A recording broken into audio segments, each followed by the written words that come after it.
Thank you for joining us this evening. You are now attending the webinar entitled Interrogating Sources Past and Present, Teaching Literacy and Democracy. Our leader for this session is Daisy Martin, Director, the History and Civics Project, Instructor, Education Department at the University of California, Santa Cruz. I'd also like to acknowledge tonight's TA, Raven Cathey, of Southside High School at Chocowinity, North Carolina, who is a member of our Teacher Advisory Council. Raven, we're so excited to have you on board to kick off the season with you. You will see Raven active in the chat tonight, sharing her thoughts and resources and asking questions.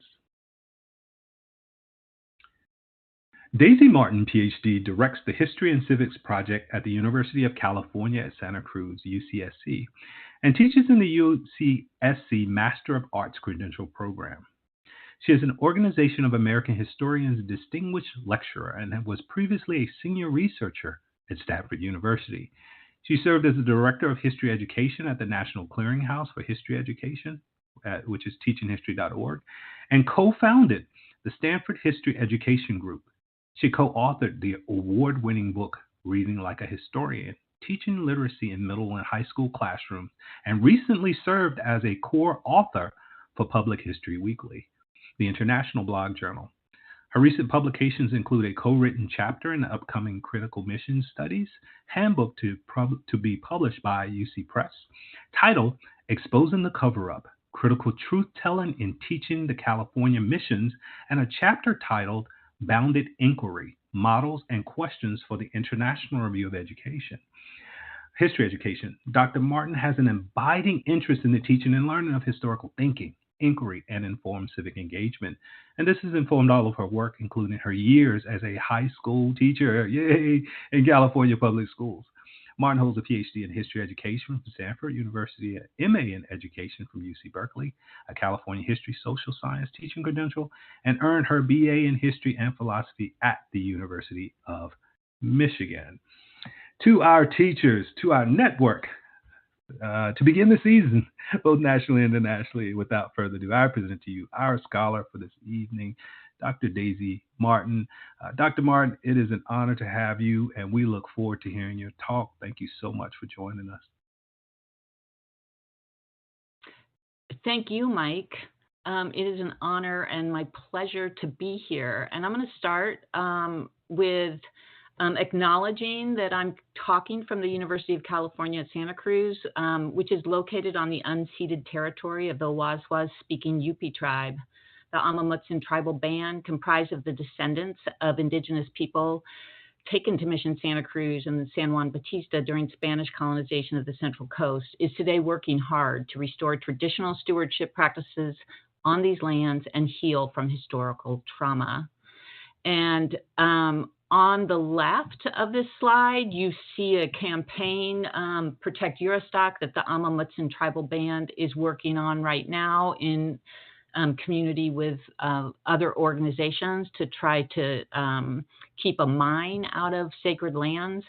And you also see below that a book that has come out of our Critical Missions Project, which is working to support teachers and districts in abandoning the mission project, which is often in 5th grade, and tell a more truthful story of those missions.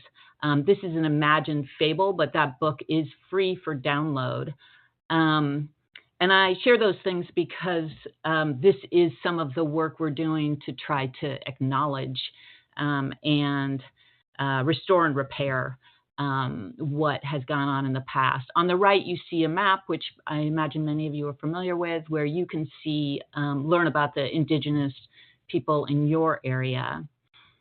So, I want to thank the National Humanities Center, well, first of all, for all the great work you do. I, years ago, was using curriculum about the environment from the National Humanities Center, but also for this invite, and it really is an honor and a pleasure. And I especially want to thank Mike and Raven, who have been patient with me as I tried to get everything together, and also really clear about how this platform that's new to me works, etc.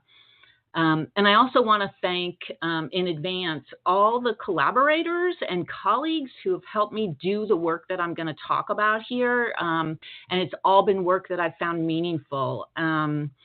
They've jointly constructed some of the things I'll share with you. Even while if you see mistakes or flaws, that's all on me. And then I just want to acknowledge it's been just kind of awesome seeing how many people are in the room, and I see so I want to thank you for making time and for doing the hard work that you do. And that was so thanks, and I'll get started. And now if you look at this title, it really is my argument today, that basically teaching our students, all people, how to interrogate sources, both sources from the past and sources in the present, is important to democracy. And I was invited to speak about literacy, and given the moment that we're in, I needed to connect these things. I may have bit off a bit too much for the time we have, but I am encouraged because I saw that great question that was on the first slide, or one of the first slides as you came into the room, and there were some really great answers. So I can tell that there's a lot of expertise in this room. So I encourage you to use the chat and share resources, etc.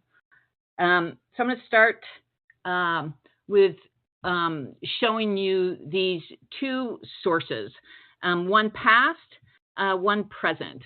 On the left is an excerpt from John Smith. On the right are some Google results from a search that I did last night. And I just take a minute. You're not going to get enough time. All of my examples today, we're sort of going to look at them briefly. We're not going to spend the time that we would, but necessary to read closely, but just check them out for 30 seconds and pick one if you'd like, and I'll give you that 30 seconds.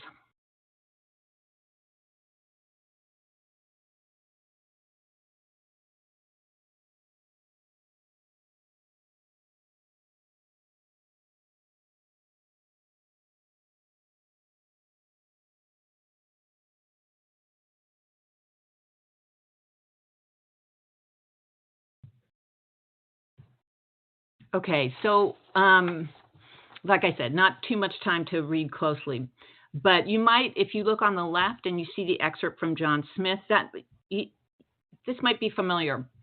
Both of these, they might have looked familiar. You might know the story of John Smith. You might even know this document or the curriculum that includes this document. Similarly, on the right, maybe you know about this indictment filed September 4th. That's the U.S. versus certain domains, that is about a Russia propaganda campaign that the DOJ, the Department of Justice, has filed an indictment in that case. If these things are familiar, then you brought maybe background knowledge. You might even recognize that the John Smith is modified language. And then maybe you got a chance to read, or maybe it's unfamiliar. Maybe both of these things are unfamiliar, and you wanted to know more. Maybe you recognize the sources, and here we've got sources in the Google search that both include The Nation and the AP, but also maybe we consider a Google search a source at this point. Maybe you got a chance to read his content, and as you look through the John Smith text, you noticed words like barbarous, or on the right, you might have noticed the active versus the passive voice in the headlines. Right-wing influencers were duped versus the right-wing influencers cashing checks. Or you might have noticed different language in those texts where the Nation talks about the MAGA loyal influencers, and the AP talks about conservative, although they both mention right wing. But anyway, you're I imagine, given two sources with no context and no introduction at all, I am betting that you started to ask questions. Maybe you wondered, like, so we're reading about John Smith, but do we know anything about what the Powhatan said happened? Maybe you have specific knowledge of these kinds of sources. So Smith is a primary source, but you notice that, like, the language has been adapted. If it was written in 1624, he wouldn't have been using that language. Maybe you know that as you looked at the two sources in the Google search, that headlines aren't written by the authors of the articles. So if you continued with those articles, you might find something very different than or at least not exactly what the headlines say. Okay, so I'm going to go to the next slide and show you two more slides, two more sources. So we looked at a primary source of a long ago event. We looked at a source from the present, and now on the left you see a statue, which is in Washington, D.C. and was created in 1874, and it's Freedom's Memorial in grateful memory of Abraham Lincoln. On the right, you just see the beginning sentences of an article from the OAH Magazine of History titled Architects of Their Own Liberation, African Americans, Emancipation, and the Civil War. Now, again, if you look at these, you might immediately first source them, notice where they came from, but you probably also have questions. Now, interrogating sources means we're always asking questions of all kinds of sources. And I use these first four to show that we're talking about sources of many types, and this is only a small number of the types. But each of them, there's some things we do consistently as critical readers or historical readers, such as notice where it comes from. But there are also things that we do that are specific to the type and format of source. So, for example, on the left, if we're looking at a memorial, a statue, we might actually, before we start interrogating it, we might sketch it so we notice the details. If we look on the right, if it's a secondary source, we might ask questions because we know that there will be an argument in there. So what's the argument? What's the evidence they use? So we're going to talk about sources of many formats and types, and learning to read each of those in sophisticated ways requires teaching folks how to read them. But there's both consistent things and ways that sources diverge. So when I say sources past and present, it's kind of a big group, including written text of all types, laws, diaries, including images, including video, etc., which is exciting and a little bit daunting. And then I talked about literacy and democracy in that title. And I want to connect these two, where literacy is power. Literacy, just to give you one example, this is at the top, you see an excerpt from a law passed in Virginia in 1831, and it reads that if any white person for pay or compensation shall assemble with any slaves for the purpose of teaching, and shall teach any slave to read or write, such person or any white person or persons contracting with such teacher so to act, who shall offend as aforesaid shall for each offense be fined. If we continue, that's just an excerpt from that law. The law also prohibits white people from meeting with free African Americans. It prohibits free African Americans from meeting at all. This is, and the beginning of that part is about meeting in schools. This idea that literacy is powerful and it's dangerous. Historian David Blight called it the perceived danger and power of literacy. At the same time, no, it's a little later, sorry, but still antebellum. And you remember, if you contextualize some of this, like 1831, well, this law is passed before Nat Turner's Rebellion. Nat Turner's Rebellion does which Wright was Nat Turner was an enslaved person who did know how to read, and there were a lot of laws passed to try to prevent any sort of learning to read or any assembly that was about education for Black folk in the South and in the North. In 1867, we see Harper's Weekly excerpt, which was, I could not find the author, but it is published as an opinion piece in the Harper's Weekly with the phrase, "The alphabet is an abolitionist. If you would keep a people enslaved, refuse to teach them to read." So literacy is power. This is just one example. We see others in American history as well as in global history. But things changed. Again, going with this example, on the left, you see we're talking the middle of the Civil War, 1863. This is a Black man reading a newspaper that is announcing the Emancipation Proclamation. On the right, you see Laura Town at the Penn Center on St. Helena Island in South Carolina, where really the birthplace of Reconstruction, the rehearsal for Reconstruction started. And there we see formerly enslaved children learning to read and getting an education with Laura Town from the North. So literacy and democracy has been connected. The report that I shared in one of the pre-readings talks about how civic education, that historical thinking is essential to civic education, and historical thinking always requires reading. So I'm going to pause there, unless Mike, I'll let you, shall I keep going or shall I pause and go to the next part? Okay, thank you. Thank you for that question. Okay, and I also wanted to let you all know that, again, if you should have any questions, the managed Q&A, feel free to drop them there. I believe there were a few in the audience chat. I'll have to scan up to actually get back to them, but we're going to continue on. And so if you should have any questions, again, please feel free to drop them in the managed Q&A.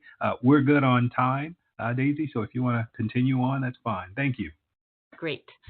Thank you. And do pay attention to the audience chat, because people are dropping words of wisdom, and somebody put knowledge is power, and that's actually more of the quote in Harper's Weekly. They were saying that at the same time as they were talking about the power of literacy.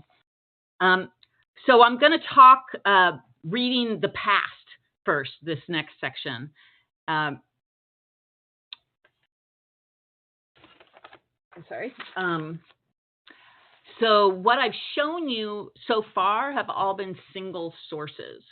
And single sources of many types that we can interrogate and that we can use to teach how to approach, read, and analyze a single source.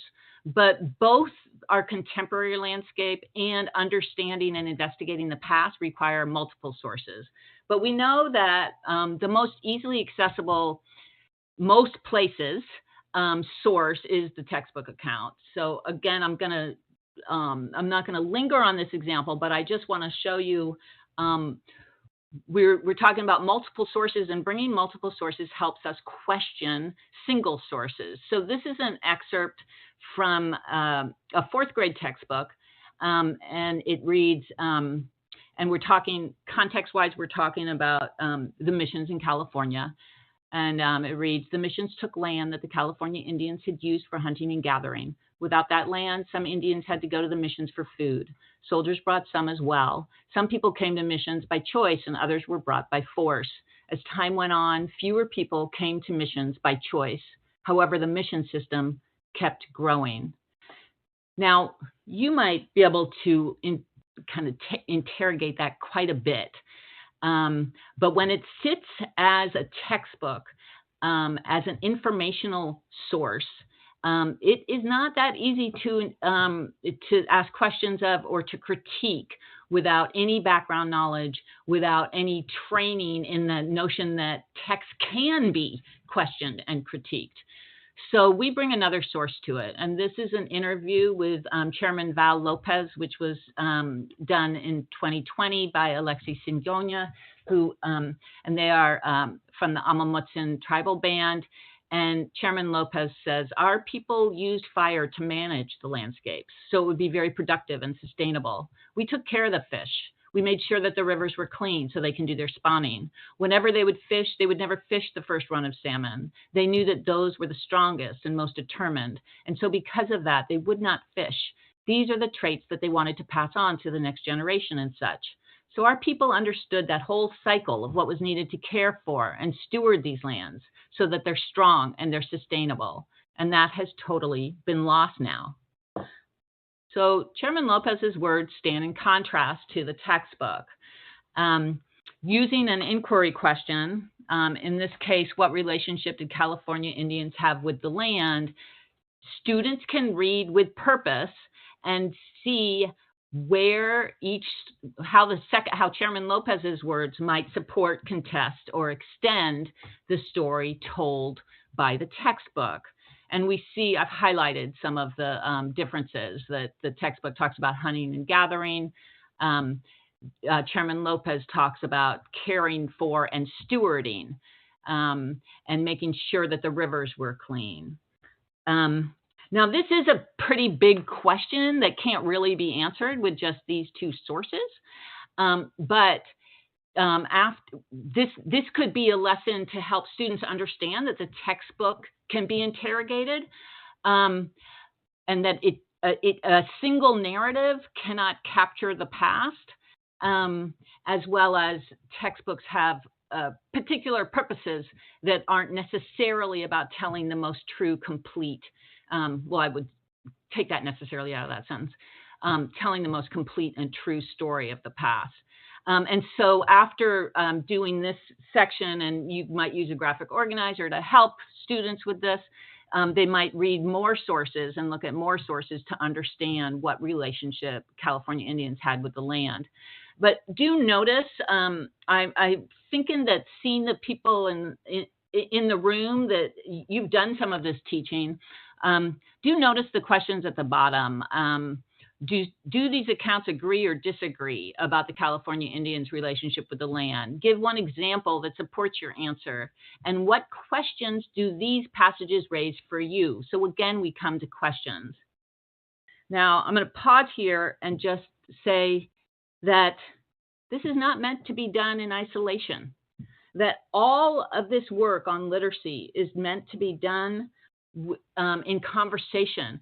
Talking about texts, talking about sources is really important to helping students learn, and to helping all of us understand and learn from these sources.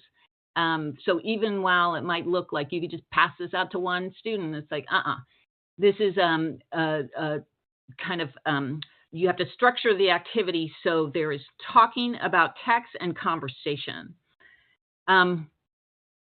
Okay, so what the framework that I'm going to mention here is one, again, that you've likely seen. And I'm going to push this idea of frameworks that can be used over multiple units, maybe even for the whole year, maybe even over a whole, more than 1 year.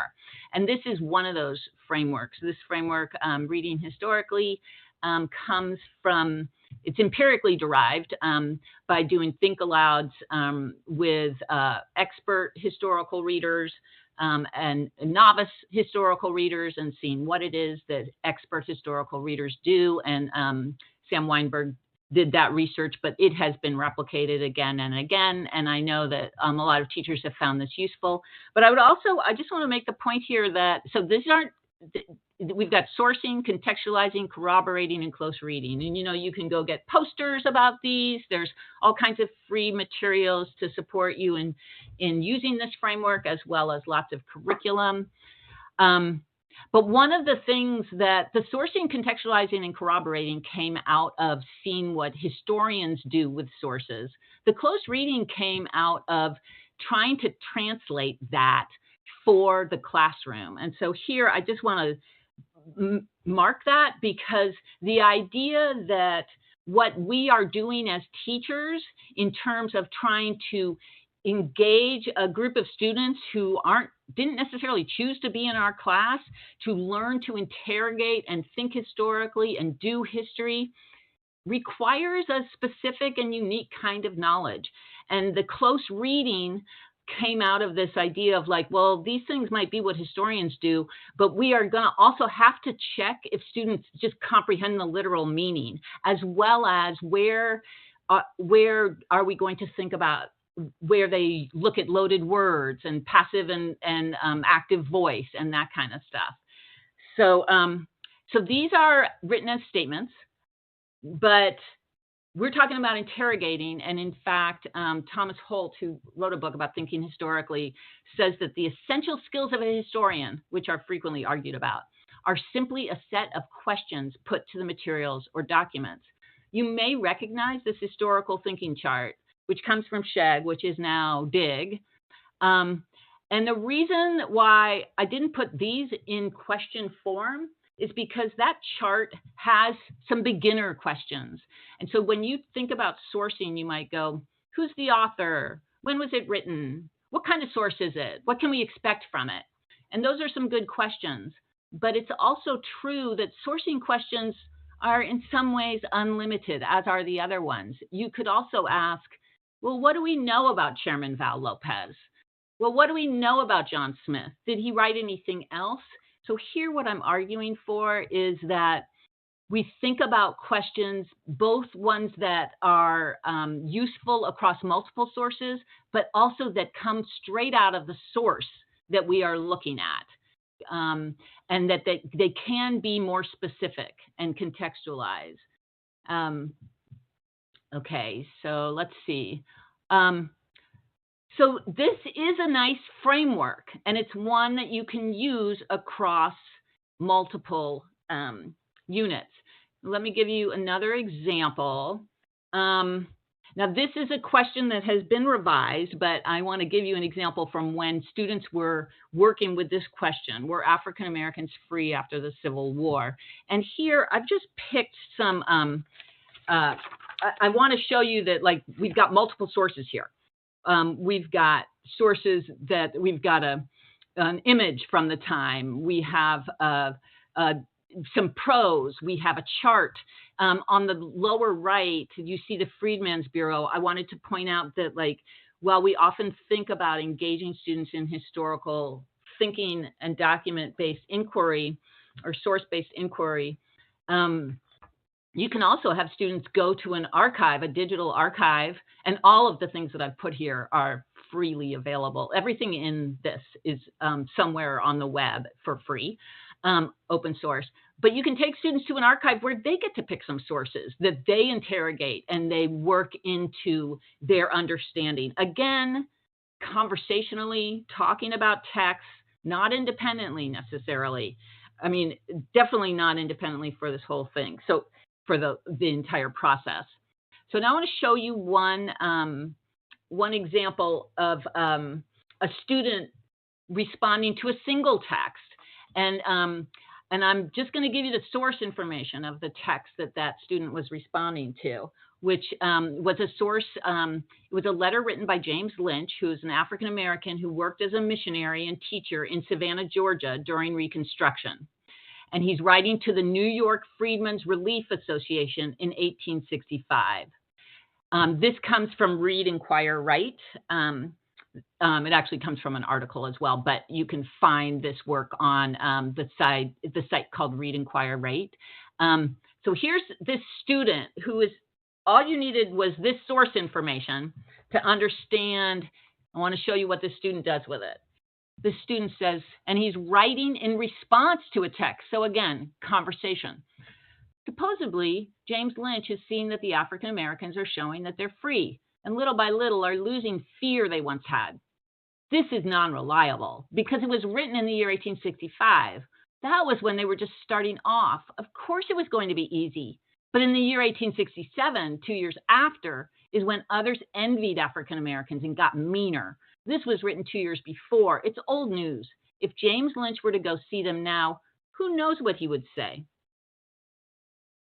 So here, the student is both sourcing and contextualizing this document.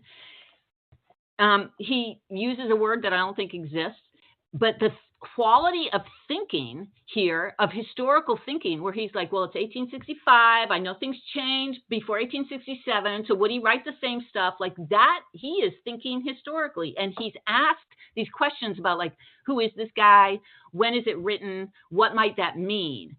So I want to point out that what this student does is he has seen something that is really an important distinction in my mind, which is sources as voices from the past, voices that are situated in time and place, and as opposed to sources that are a bank of information that you can just pull information from. So I want to point out that when we interrogate sources, we almost always put them in that mode of, like, these are created by humans, therefore they might have hidden agendas, they might get things wrong, they might have clear agendas, but instead of, if it's written, it's true, it becomes something to ask questions about. So that's a really important point. And it's a big shift, I think. Now, I'll also, I want to qualify it a bit. So we're talking about literacies, and we're talking about reading. And I meant to say this earlier, but I just want to say that we're talking about a certain kind of reading. And here we're talking about disciplinary practices. We're talking about historical reading. And we will be talking about media literacy in our next section. But we read for all kinds of purposes. So we read for pleasure. We read to find out information. We read to check something. We read to build community. There's all kinds of reasons we read. And so purpose really matters. Like, I gave you sources at the beginning of this with no context. There was a purpose to that. So teachers, think about the purposes, why and how are you using these texts, and help students also go, like, what are the purposes of this text? But purpose here is a word that I want to say multiple times during this this webinar. I think, how are we doing on time? We are fine on time. We are. Okay. Yeah, we should be okay. Thank you. Good deal. Okay. So then I might just I might share this, because we're gonna leave Reconstruction, but we saw a source about emancipation. We saw some sources about Reconstruction, and I just want to read Eric Foner, who is a preeminent historian of Reconstruction, although there are many. And he writes, I suppose I'm an optimist, but I believe what we need to learn about Reconstruction is the struggle itself, the effort of ordinary men and women to breathe substantive meaning into the freedom they had achieved as a result of the Civil War, and the way racism bent for a while so that remarkable advances were made in the definition of citizenship and the legal and political status of Blacks. We need to also portray the violence and the various forms of oppression under the Jim Crow system that followed. We want to frame Reconstruction as a story that inspires hope, as well as teaches harsh lessons about the exercise of power. And I think you can all guess that, this Reconstruction really matters here in understanding our current moment, and the echoes are echoing, to say the least. So I'm talking about history that's different than a single story, and we're talking about history as multiple stories, multiple sources, interrogating sources. History is argument. History is evidence-based. History is context, and helping to explain and understand the present. And if we talk about this as historical thinking or historical literacy, or we might use a language that lots of folks are using these days, is disciplinary practices. You can find sort of some articulated disciplinary practices in multiple places, but including the C3 framework in Dimension 2, where you apply disciplinary concepts and tools. And notice the fifth one of that is the historical sources and evidence, as well as Dimension 3. and also the American Historical Association, the largest professional organization of historians in the United States, has a set of what the learning outcome should be in history class. And I want to draw your attention to the second bullet: consider a variety of historical sources for credibility, position, perspective, and relevance. The third bullet: evaluate historical arguments, explaining how they were constructed and might be improved.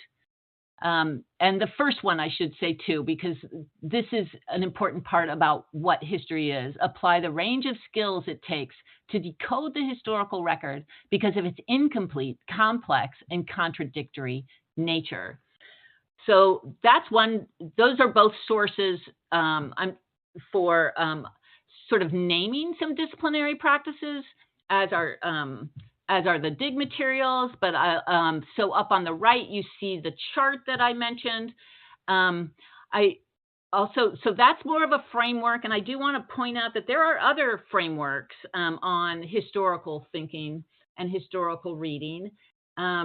You might know Soapstone, or you might know Burke and Andrews' 6 pieces, or you might know Bruce Lesch's framework. But the idea here is to have a framework that your students can use and you can use to plan instruction across the year, and you can keep coming back to it, and you can teach a piece of it. You can look at it as a whole, but there's repetition, and it helps frame what you're doing.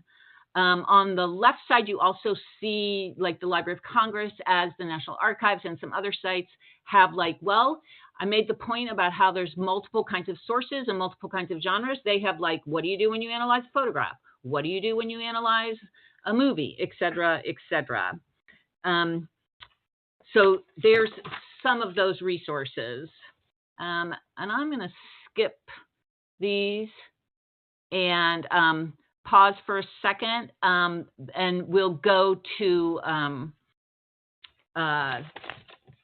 media literacy next. Okay, good. Good deal. Good deal. There was a question that came up. It was actually just about the example you gave with the contextualizing question, the analysis of the African American student was it free after the Civil War, and I'm reading this verbatim. What was that grade level in that example? And I wish I could tell you which slide number it was. But the student who was reading aloud and contextualizing between 1865 and 1867. The question was, what was that grade level? Do you recall? Well, that's a great question. Mm-hmm. And underneath it, it's like, so what should I be expecting my students to be able to do? Yeah. Yes. So I'm not going to be able to answer it with certainty, but the Read, Write, Inquire site. So I shared with you an article by Chauncey Montesano, who with her colleagues has started the Read, Write, Inquire site, and that is focused on middle school students, and they work in Michigan. And there's lots of materials there also for multilingual learners who are trying to do historical inquiry. And I think that is from a middle schooler, but I will give you a caveat that if I am correct, it's a middle schooler who is in a classroom where this is the norm of instruction. And I would need to go back to, because I'm not 100% sure of that.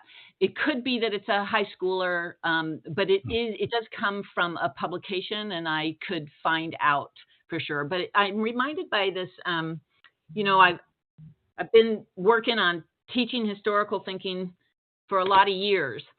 And one of the first teachers who published something that I read and I went, oh, this is what I want to do, was Abram Barlow from New York City.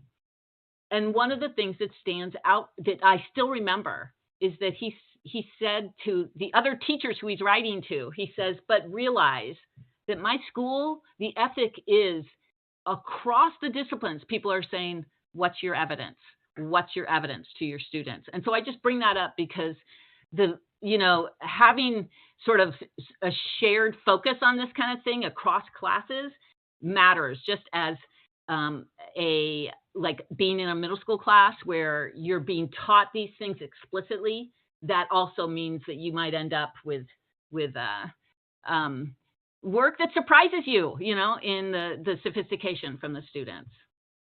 Good deal. Thank you. And I think the next question was akin to that. So we have a few elementary teachers who are wondering about approaching just quote unquote doing history, but the idea of introducing students at younger ages to these essential skills of the historian.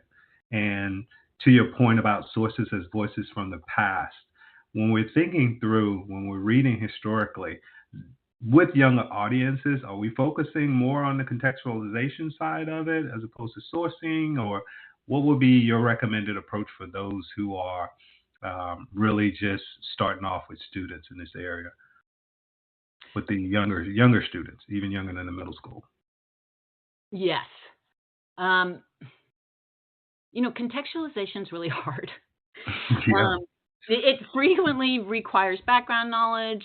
Hmm. It also, which you can always sort of front load, but it's also true that, like in looking at any one source, it's not like you can say, oh, this is the context that matters. It's always the local context, or it's always, within the decade. It like depends on what you're using it for, et cetera. So there's all different kinds of context, even while context is at the core of doing history.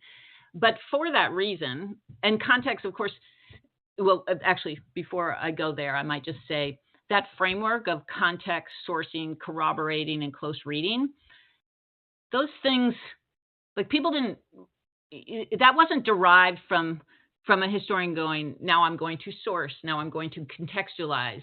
It was, they were doing all these thinking things, and what we do with these, we categorize so we can get our heads around what are all these things. And so those categories are permeable, and context and sourcing, sometimes it's hard to tell which is which. But having said that, I would start with sourcing. Yeah. I think the notion that there is an author or authors, and it might matter. Hmm. And we've had, like, there were schools in Iowa who adopted this, like K-8, and there were third grade teachers who were going, not for all texts, not for all sources, because again, we're reading with purpose, right? So purposes change and differ, but they were doing, what do we do when we get a historical source? And it was like, we stop and source. And and there again, you might want to say historical document, because it can be confusing, but stop and source. And then it's like, maybe you start with a few questions. I mean, there's other ways into this too. Hmm.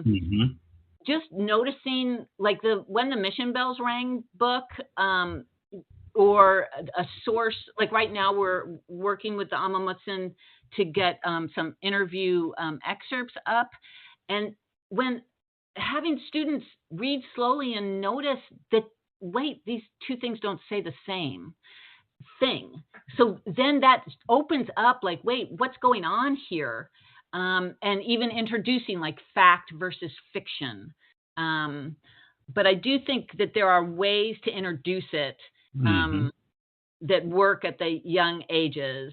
And if you email me after, I think that this site is down, but Bringing History Home used to have some great K-5 lessons. Good deal. Thank you for that. And I want to acknowledge Victoria, who also mentioned that she would think sourcing because those questions tend to be more straightforward. And so again, yeah, thank you for that, Victoria, and thank you for answering our questions, Dr. Martin. We can move into interrogating present sources. Thank you. Okay, great. So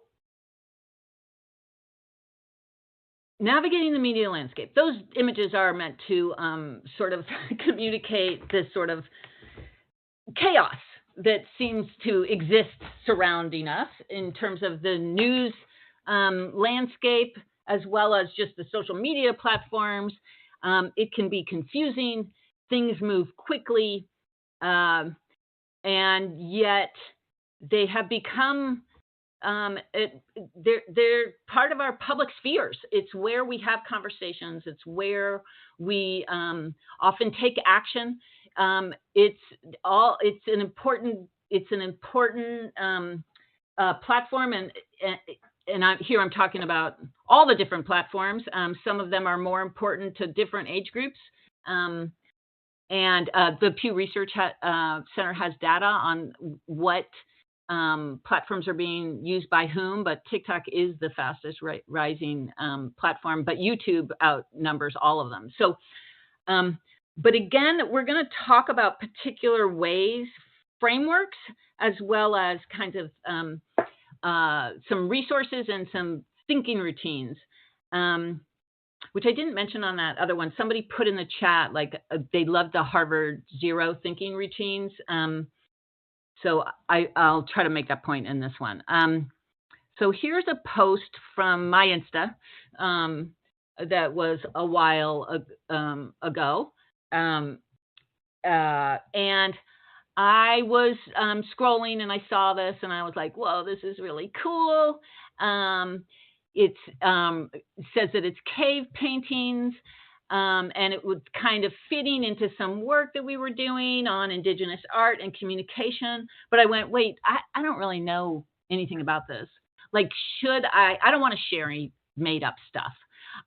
So what should I be doing to make sure that this isn't made up, that this is real before I decide to read it? So I'm going to laterally read, which is something that differs from reading the past. So we're going to see some similarities. Like first I could source it, and this is an account I follow, but I don't really know who's behind the account. All I know is that they post cool stuff. And I couldn't find it out. But so laterally reading looks different. So I'm going to, sorry, I'm navigating two things. I checked the source. I couldn't find out anything about this particular account, but I'm going to just open up another tab. I'm going to leave the page and search and see what I can find out about whether this is real. And so I have copied some of the specifics, because when I do a search, I want specifics. And I'm going to leave the page and I put it into Google, and there it is in Google. And the first search result is from the UNESCO historical sites. Well, that I know as to be an authority, to be a real site. And so I can go and I can find out that these cave paintings are real. Notice my second source is Wikipedia. I could go there too and find out that this is real. That means that I feel more comfortable about liking it, about sharing it, about learning more about it. So lateral reading is something that is, so I want to make clear that if we're interrogating sources past and present, there are some things that are consistent, but this is one that is less consistent. So instead, lateral reading, we're going to leave the page. We're going to open up other tabs to learn more. And I might ask these kinds of questions. First one is this worth my attention and or time? So at this point, we know, like I could stay on this page and try to figure it out. Folks, fake sites know how to look legitimate. It's a hard thing to figure out. So instead of even spending any time, like using the kinds of questions that we might have asked, 20 years ago, we need to just go, wait, is this even worth any of my time? And see if we know the source, if there's any content, if anybody else is talking about this. So the first question is this worth my attention or time? And then, is this post a reliable source of information? Who created the post? What do we know about them? And what do other sources say? And lateral reading is something that students can learn pretty quickly and can give you, it can become automatic, right? And I do it all the time. Like I see something that's like, oh, that is cool. And then it's like, wait, is that real?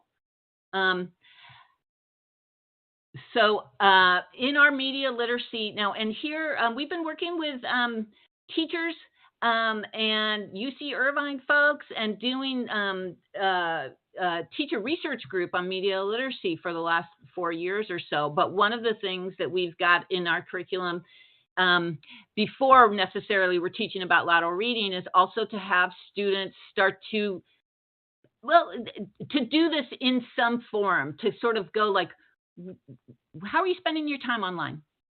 And notice it's like, where do you go? Platforms. What are you doing there? Why are you there? What did you do? And this, encourages them to sort of stop and pause, and they can talk about it with their classmates and with others. Another thing we do in this curriculum, and this comes out of work directly with the teachers, is that we talk about students as consumers of digital information, curators, and producers. So they're doing all three of those things. And we're trying to help them be wiser. When I like a post, that boosts it in the algorithm. When I, even if I repost it to say this is false, I am boosting it in the algorithm. So how do I not only look and laterally read to discern fact and fiction, but also like what role am I playing in these new civic forums? As well as, some of your students, I'm sure, are producing TikToks where you can learn some history and you can also learn some myths posing as fact. But there's a lot happening. Your students, and again, each of those platforms has a particular form and type that you can interrogate in certain ways. Like, for example, TikTok, it is hard to tell when something was posted. So how old it is. And that seems important. And so people go to the comments and you get clues there, but you wouldn't know that coming onto the platform. And this is a kind of text. It's a kind of source. Okay, so let me show you one more thing about media literacy. This was a TikTok that was posted. It had more than 200,000 likes. And it came across my feed. And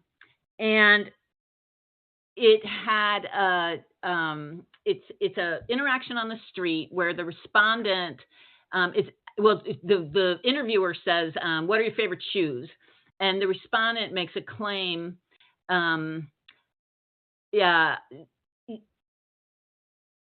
She goes, well, they're not Timberlands. And you notice the interviewer has Timberland boots on. And Timberland boots, if you're like, they were big years ago, they're big again, or maybe they're out now. I don't know. Things move fast. But, and the respondent says, well, Timberland, the logo on the Timberland boot is like a racist one, and it's got origins in lynchings. That's what the tree is. And I was like, whoa, okay. But if you laterally read, you find there's no evidence to that. But I share this one because that's kind of easy to believe. You're like, oh man, another thing that's just like, perpetuating systems of inequality and based in that. And you could easily go, gosh, another thing, right? And one of the things that we're learning about, or that we know about media literacy, is that when you go, oh, I knew that was true, or, oh, I could have told you, or like, oh my God, there's no way that's true, that is time to pause. That part of this misinformation is playing into your preconceived notions. And so if something seems like a big, oh yeah, or a big, oh no, that's when you need to pause. So, so I've shared this with students, and that's partly why I use this example.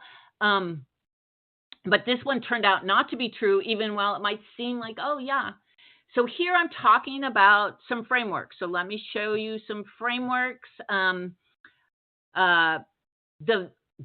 left is from Newslit, which, if you don't know Newslit, they have a lot of free resources.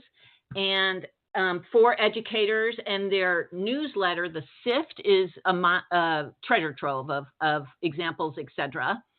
But notice they've got 4 steps here, and this came out, this one on the left. They also have these infographics. So they've got like Google like a pro, what is misinformation and disinformation. But see, again, there's like 4 steps. So you could use those 4 steps, pause, glance through comments, do a quick search, ask for the source. You could use that again and again, and students get used to this routine. It doesn't, it's designed to help you get somewhere, not to have you stay necessarily with that routine. One of the ones that I really like is this SIFT, S-I-F-T, which is stop, investigate the source, find trusted coverage, and trace to the original. This comes from the Infodemic blog, and that is written by Mike Caulfield. Mike Caulfield and Sam Weinberg have a new book out called Verified, which uses some of these things, but there are other frameworks out there besides Newslit and SIFT. There's core civic online reasoning that uses 3 questions: who's behind the information, what's the evidence, what do other sources say. Again,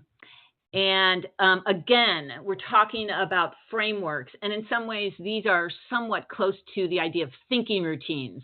Routine meant to be like very intentional use of the word routine, the notion that as a when I talk about the 3rd graders, they're learning that like historical source, what's the routine? We stop and source. Some students understand that right away, and some students, it's May, and you go, yes, they got it. But when they're powerful thinking routines, you can use them, reuse them again and again. I wanted to point out some of our other favorites here. There's a News Literacy Project on the left. There's Civic Online Reasoning. Control F is out of Canada. You have to log in. On most of these, you have to log in. But once you log in, things are free and you can download. Control F has a lot of curriculum as well. And on the top, you see John Green's and Crash Courses series on media literacy, which were done in collaboration with Civic Online Reasoning, and have affiliated resources. Like if you're on Instagram, there's an account called MediaWise, and MediaWise is affiliated with this effort. And MediaWise has both college students and high school students who find things on the web and they debunk or they prove them. And so you see the thinking, they're making the thinking visible, and they'll show you, the young people will show you a video about like, I saw this and I went, what? And this is what I did. And they use lateral reading. And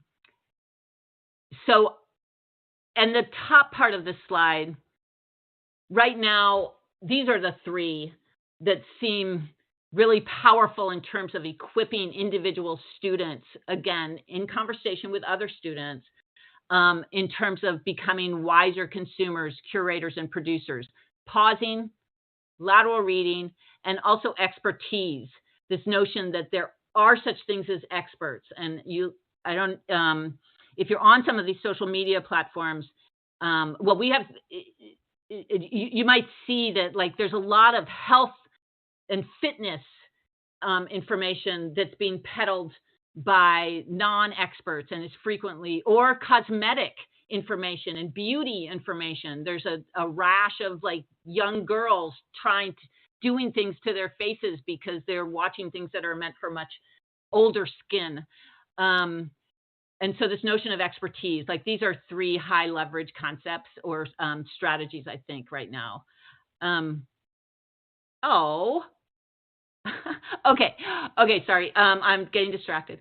But so let me, these are the core principles of our media literacy group. One is that all media is created for particular purposes. Expert thinkers and readers use particular and tailored strategies to make sense of that media. These strategies can be taught and learned. These strategies mirror but also diverge from reading to investigate the past. And we are all learners in this. So I want to stick with that for just a second to make another point. When we're talking about media literacy and digital platforms, use authentic sources. You all are on, well, maybe not all of you, but I'm sure the majority of you are on some of these platforms. Start flagging things that you see, and you can actually bring them into class and show how you would make sense of them. And it would be okay not to be able to tell. But the authentic texts, both authentic sources, both in history and in media literacy, just allow for more connecting with, the students are more connected. You are really doing things that they might do outside of your classroom and so forth. And if you can model that we're all learners in this, look, things change quickly in the digital world. And so we have to keep learning.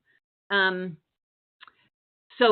before I leave here, I also want to make the point that in my colleagues, who I'm so lucky to have, they are doing work on also teaching students about algorithms, as well as I am thinking that this question of sort of if yes, what kinds of regulations should happen is also a current policy question that students can engage with and actually both learn about, investigate, and take action on. And I mentioned those two things also just to make the point that I think I read a quote by a historian this morning who said, why are we all independent gatekeepers? What happened to the false information that's floating around in our media landscape? What happened to our institutions? What happened to, why are we doing this all individually? Why aren't we doing this together? It's something that we need to work on.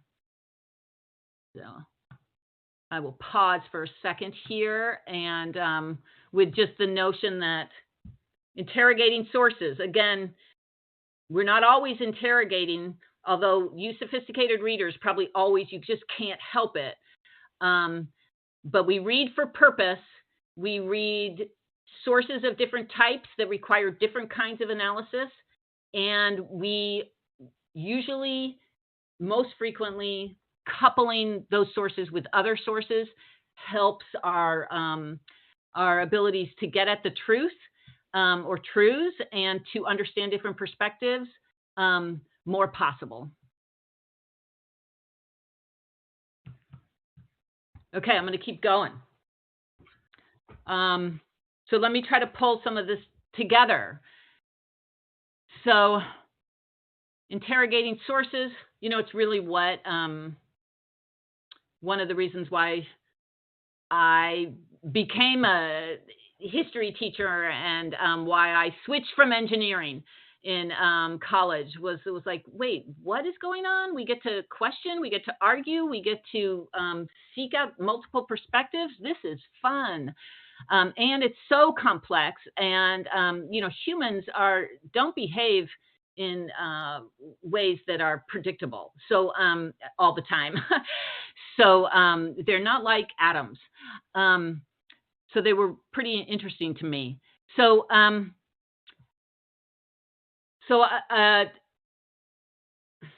sorry, to reiterate,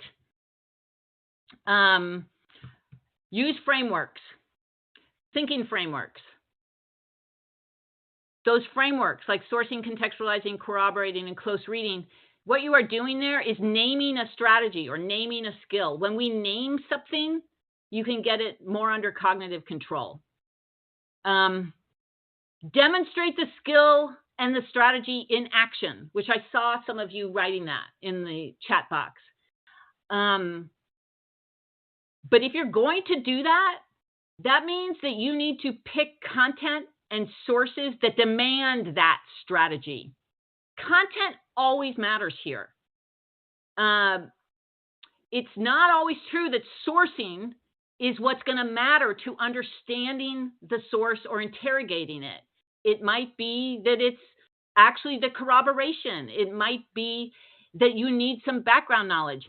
So the content always matters. So when you pick a source or several to demonstrate ways of thinking, ask yourself, like, do I need to do this to understand this? And that makes a good example. Reuse the frameworks. Separate parts of the framework out and focus on one.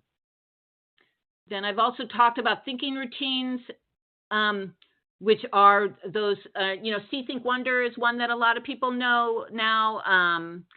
And you do that the first time, it seems to fall flat. You do it the next time, it gets a little better. As students get more familiar with it, you get deeper thought. And that is also true with activity structures. Some of you, use an inquiry lesson or structured academic controversies or concept formation lessons. The first time you do it, it might not work so well. Let students have practice with it, and they'll get better at it. Doing Socratics is a place where you really see this. Remember that your students bring in ideas about what it means to study history. And it may be that it doesn't involve interrogating sources at all. So you will need to structure learning experiences to help crack that. I like doing what is history lessons. That's what the John Smith lesson is. It's a what is history lesson. There's no answer about what happened between John Smith and Pocahontas. It's unclear.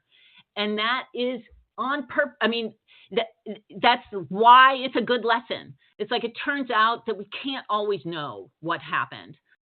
We can know some of what happened, but we can't always explain things. And there's other what is history lessons out there.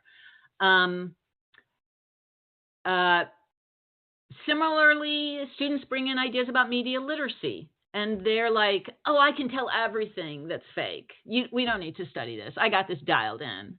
Or like, when I see that it's fake, it doesn't have any impact on me. And these aren't just students, right? We do this too.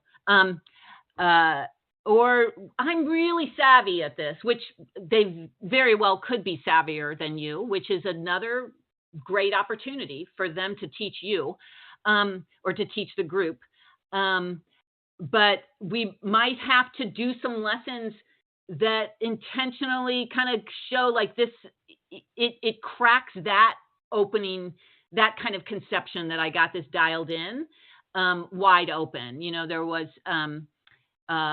we've used questions about sharks in the freeway or other kinds of examples that kind of crack that overconfidence. Use concepts which can serve as through lines. So it hasn't really been, I used examples from different kinds of content in this talk, but a through line, a concept that I know teachers have found very powerful in the past, although I think I've also heard, like, I'm tired of it, but I think it's back maybe on the front burner, is this concept of freedom. Freedom was all over the Democratic National Convention. It's in the rhetoric in the elections. It's all over in terms of students' lives if they're paying any attention or things come across their feed that is about politics. Using a through line or concept like freedom really allows for students for you to go deeper and broader with what you're doing in terms of interrogation. So questions like, when we look at a particular event or a source and say, so what's the conception of freedom here? What freedom for whom? Freedom from what? Who benefits from the conception of freedom? Who does it disadvantage? And you can have this sort of like, that could be a thinking routine, a set of questions as the students get more clear and they see how freedom is used to mean very different things, but in different times and different places and from different groups. And also remember that there's a lot of good materials online. Everything I've shown here is free and open source, but this just is just the tip of the iceberg. Because like I haven't mentioned things like the Social History Project or the World History Project, which has a nice thinking routine of multiple reads on a document. World History Matters, C-SPAN, there's all kinds of free, high quality resources. There are also free, not so high quality, and you don't have to use them like they're off the shelf. You can borrow and recraft, which I know you all do. And then I want to share with you one more, and this is, I also included a reading about this, and it's worth checking out. I didn't mention the video that I included on the resource page, which is also a story of reframing the news and showing how you can. This is an expert doing it, but the notion of having students understand how the news is being framed and reframing it and producing things like this. Okay, so I want to talk just briefly about cognitive apprenticeship, which here we are, we're talking about literacies. And literacies are frequently happening, like when you read, it's happening in your brain, you can't see it. Whereas apprenticeship calls up ideas of like doing things like carpentry or learning to play an instrument or a sport. And there you see, when we hear Bill Withers at the beginning of this, and I think I heard the Welcome Back Kotter tune too, we hear that in its completed form. And it's like, so when I am focusing on trying to get that 10 seconds of that song that's difficult correct, I know that it is informing a whole. I'm doing it because I'm creating a product, because I'm creating a whole. So in cognitive apprenticeship, like for music, I might be shown, somebody might show me how to do that. Somebody might show me how to make legs on a chair. But cognitive, it's invisible. And so we have to make these things visible. And I saw some comments in the chat about this. But to do that as a teacher, you have to self-observe. What is it you do when you read? Also use some of these materials to identify. But like you might think back to those two opening sources. Like, what did you do to read those sources? What kinds of questions did you ask? What kinds of knowledge did you bring? What did you need? And then you can model that for your students, which is really them watching and paying attention to what you're doing, your cognitive moves. You are making your thinking visible, everything about it. Like you want to, when you do that, include the messiness of it, the uncertainty of it, because too often people, I'm going to say students, but people think, oh gosh, you just did that whole lecture. You just wrote that whole thing. It just came out fully formed. It's like, oh no, that's not how it looked at all. So we need to uncover some of this messiness and some of these challenges and the false dead ends that we go down, as well as, and then how we get back on track. So thinking about how you model, and then creating opportunities for students to practice this. And maybe it's just one skill, right? It's not everything all at once. Doing some independent and getting feedback on it, and then doing it over and over again. This is sort of a one approach to planning instruction. That means that there's these aspects of it of planning instruction within the instruction that you plan. There's modeling, and I really want to, when it's too frequent, I know none of you do this, but it's too frequent that we decontextualize these literacy skills so they become like learning one thing, and the student doesn't really get like, oh, this is going to allow me to read this really compelling story. And there we're talking like elementary, but also older. But we want to give them a picture of a whole, of a task that they're going to be involved they're going to be equipped to do. So, for example, like writing a letter to the editor, creating a historical argument, whether it be a written one or a TikTok explaining a historical event. Maybe it's explaining how a contemporary phenomenon and going back and trying to explain how we got here. There's a sentence frame that I really like that's about context and historical explanation that goes something like this. It is not surprising that X happened because Y. So it is not surprising that that we're all going to watch the debate tonight. No, but it's not surprising that Trump was elected president in 2016 because why? So sort of using, but this task of sort of explaining a contemporary phenomenon by referencing the important things that happened that mattered to its coming about. And there's other things like this. But the idea of tasks that are even that task of like explaining why Trump was elected in 2016, you might still do small skills within that, but they are working towards a bigger whole, and that whole helps them see why they're doing it and understand how it all fits together. The other thing I'll say about the second bullet is scaffolding and fading. Remember, scaffolds are important, really important, right? But at a certain point, they should fall away. So they are designed to help students do things that are just out of their reach. And once they get better at it, it should fall away. So 5-paragraph essays can be a great scaffold. Once they understand sort of the structure of an essay, then it can really sort of strangle some students' creativity and motivation and so forth.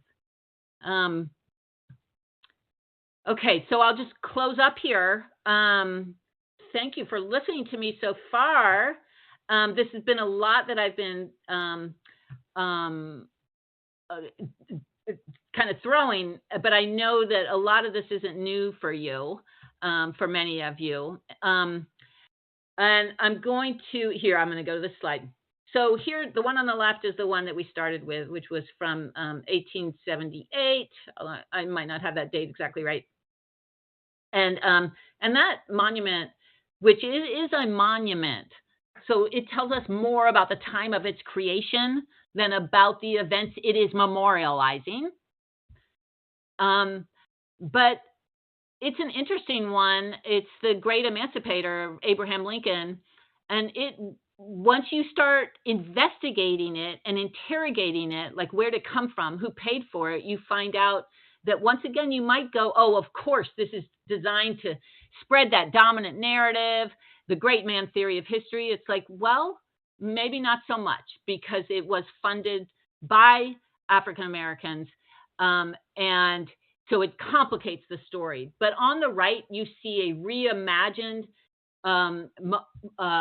another monument that's from like 2020, where this also commemorates the emancipation, and you see there are different agents. And there was a long process about who was going to be depicted in this monument, but agency is another example of a concept that could be used across units. And here we see pretty different, once we start looking closely and asking questions, we see different stories of agency.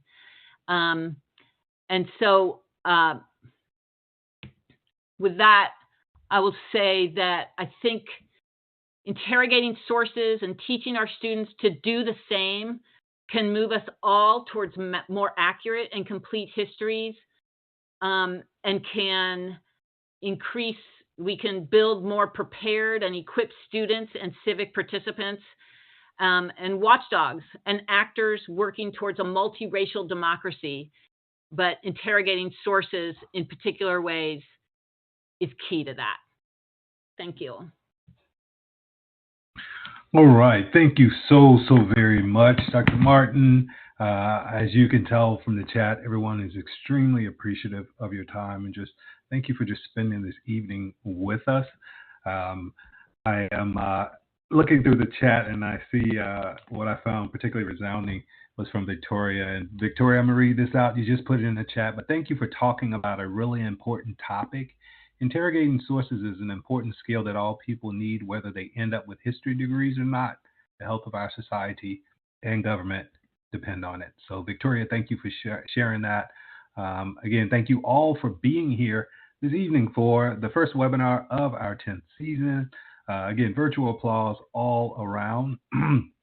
And I would encourage you all, this webinar will be available in the platform itself. So if you can log back in to go to webinar and scroll through and spend some time, there's a robust amount of resources, links, and information that was shared tonight. So please go back in and take a look at them.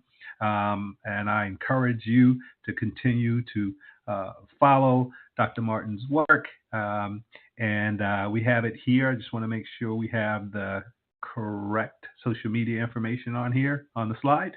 But then also you have the book Reading Like a Historian as well. Dr. Martin, I look forward to continuing our conversation at some point, hopefully in the near future. But for you all who are here tonight, I encourage you all to stay up and contact and stay up on everything that's happening at the National Humanities Center. Feel free to join us on our landing page, but then you also have our social media feeds as well at National Humanities and at NHC Education. I recognize that we're getting close to the 30-minute mark of the hour, and some of you all have some viewing that you will be doing in about 30 minutes. So we're going to go ahead and close out with Support the Humanities Education Programs. We provide a bridge between the academic world and the working classroom. Your gift, no matter how modest, can open up a world of ideas for our teachers and rekindle their enthusiasm. We will be back September 19th with Edward L. Queen out of Emory University for Education and Student Formation, Ethics, and the Profession of Teaching. We will be back here September the 19th at 7 p.m. Eastern Standard Time. Again, thank you all for joining us. I look forward to continuing this conversation. I appreciate your energy, and you all be safe, take care, and be well. And as always, we appreciate everything that you're doing for our students. Have a great week.